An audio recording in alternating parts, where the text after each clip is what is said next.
Hi, this is Alex from phpacademy.org, back with another PHP tutorial for the New Boston. Now in this video we're going to be talking about MD5 encryption, or rather generating an MD5 hash from a string. Now if you don't know what MD5 is, I'll take a couple of seconds to just explain. MD5 is a form of encryption, and a hash is generated from a string that's given. And in PHP we have a function called MD5, and what this does is if you supply a string in here, it will convert this string to an MD5 hash. So let's take a look at a couple of examples. Let's create a string that might possibly be a password. So I'm going to give this a value of password. So our password essentially is password. Now if we wanted to encrypt this, we could simply echo out or create a new variable, say string hash, and I'm going to make this equal to MD5, and then in the bracket I'm going to supply the string data that I want to convert, or rather encrypt. Now I'm just going to come down here and echo out string hash. Okay, so now let's take a look at password, what it looks like with an when it's been hashed. Pass error in line 8, okay. Oh yeah, sorry, semicolon on the end of there. So let's refresh. Okay, so what you see now is the hash representation of the string password. Now, however much we refresh this, it's going to stay exactly the same. So let's keep refreshing, it's exactly the same. So we call this one-way encryption. This string, this hash, cannot be decrypted back to normal text. The only way we can do this is take an input and match it to the actual hashed version of the input. So for example, if you had a password stored in a database with this value, which we are going to come on to talk about in a minute and give a short example, if you had a password stored as a hash and the user typed in, say, Alex as the password, the hash for Alex wouldn't match the hash for this. Therefore, the password would be incorrect. Now, if we were to hash password again, if password was entered via user input, and we hashed password again, it would match this. Therefore, we would assume, well, we'd know that the password is the same. So if this doesn't make sense, I'm going to create a new file and I'm going to copy and paste this hash over into this file. Let's paste it in there. And we're going to call this hash.txt. So obviously this would be an unsecure way of storing a password because someone would be able to access it. However, what I'm going to do now is from index.php is I'm going to let the user enter a value. So we're going to create a form that allows a user to enter a value.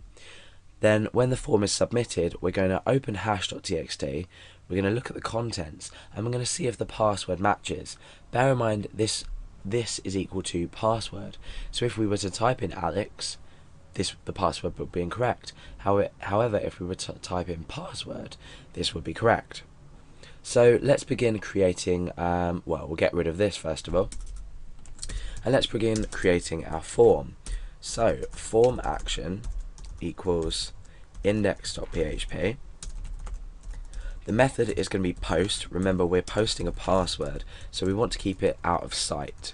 So we're going to use post. And when you are sort of using login forms or register forms, you should always use the post method as well, because we've got a lot of data to process, as well as we wanted it to look as clean as possible. So now I'm going to create a label called password, or some text called password, and the input type would usually be password, but for the purposes of this tutorial I'm going to use text, just so we can see the text that we're typing in. And the name of this is going to be user underscore password. Okay, so let's break down a couple of lines and create a submit button, and the value of this is going to be submit. So let's just refresh the page and check that looks okay. Okay, so we've got the option to type in the password here. You can see what I'm typing, whereas if we were to use the password type, which you'd obviously always use for passwords, then we wouldn't be able to see the data. So let me just change this back to text.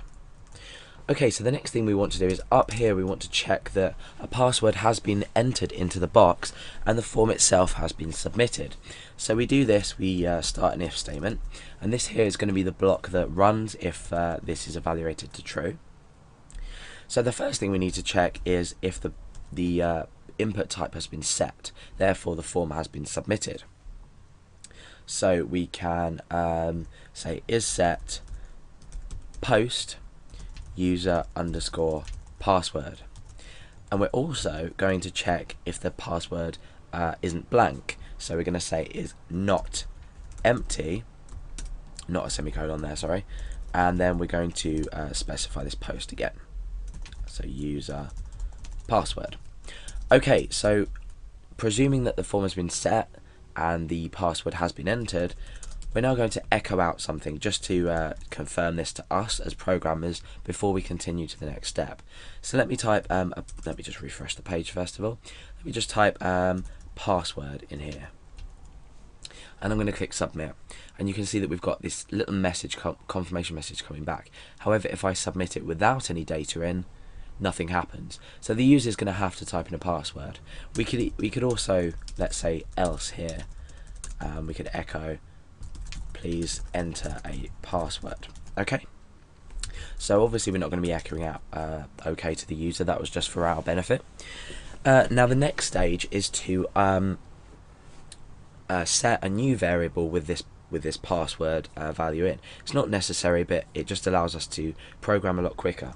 So we're going to say user underscore password. You can name this variable anything you like, and that is going to equal $_post and then user password. So we're just creating a shorthand way to reference this posted variable. If we reference this outside of this if statement, we may come across an undefined index error. So we reference this inside here. Okay, so the next thing to do is to open up this file called hash.txt, and we want to grab this value here and then compare it to the password that's entered. Now we're obviously not directly comparing it, because if we were directly comparing it, the user would have to type this password hash in.